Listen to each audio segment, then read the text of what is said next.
Hi everyone, this is Andy, the Edtech Talk Live interviewer for the OETC conference, and I have a really awesome guest, and we have this special light show here. So I have Lee Gambol with me, and she is the distance learning coordinator? Correct. All right, from the, as you can see from behind her, the Cleveland Museum of Natural History. And natural history, EdTech, I'm not seeing the connection. Let's start there. Sure, the connection would be we need to reach students who cannot physically come to the museum and learn about the natural world, learn about what the processes of Earth geology, I mean, A through Z, we got astronomy all the way through zoology going on at the museum, but not very many students can get there, can come there and physically see it. So we have some Dynamite studios where we do live video conferencing, and we connect to students across all 50 states, a bunch of different countries as well. We come here to a conference like this to try and raise teachers' awareness, because so many of them know there's technology out there, but they're afraid of it. So we're here to show them it's easy for us to connect to your classroom and bring our museum science to you. That's really powerful, I think, because again, in today's generation, not every kid's going to be able to come to science, and that technology really bridges the gap. So people can come down and see your exhibit. Where are you located? Oh, we are located at 1 Wade Oval Drive in Cleveland, Ohio. It's in a vicinity where you have a circle of, well, it's called Wade Oval, so it's, I guess, not a circle, it's an oval. But you have the Natural Museum there, you have the Art Museum, the Botanical Gardens, there's a whole bunch of museums, Western Reserve Historical Society, all right there in that circle, surrounded by larger things like Case Western Reserve University and the Cleveland Clinic. So it's really a hub of not only science, but also technology here in Cleveland. And for people who want to come to see you in the conference, where can they find you?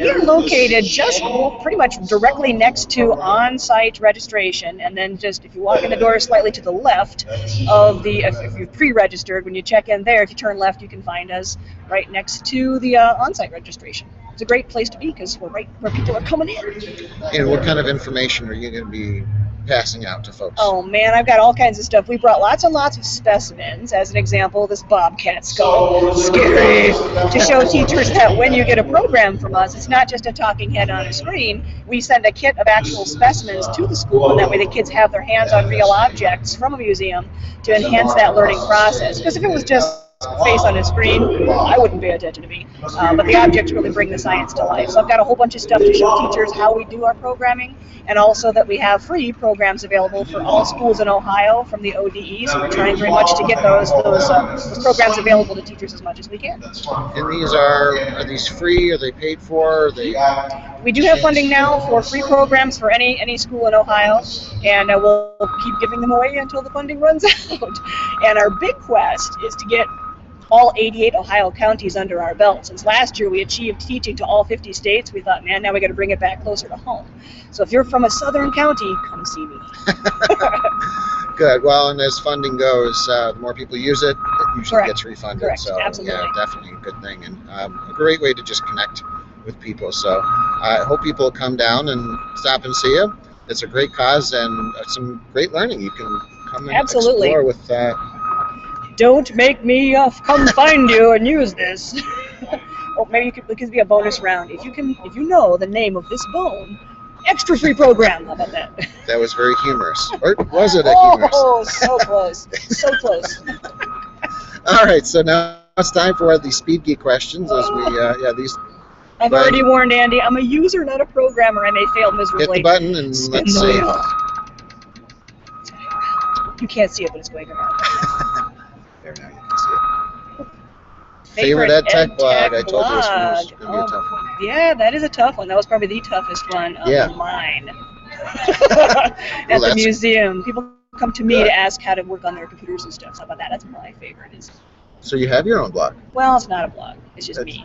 I'm a human blog. Okay. Does that count? Yes, I'm going to cheat. All 3 of these I'm going to cheat on the answer. All right. Shameless. I like that one. Shameless I am my own blog.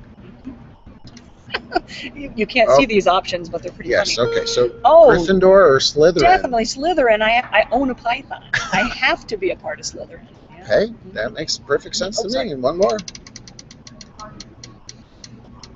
You're the first person who said that, by the way. Really? Yeah, so you're I'm unique. going to blame my pet. Favorite social network? Right now, the museum is all about Twitter. They'll be angry at me if I didn't say. Follow us on Twitter. Okay.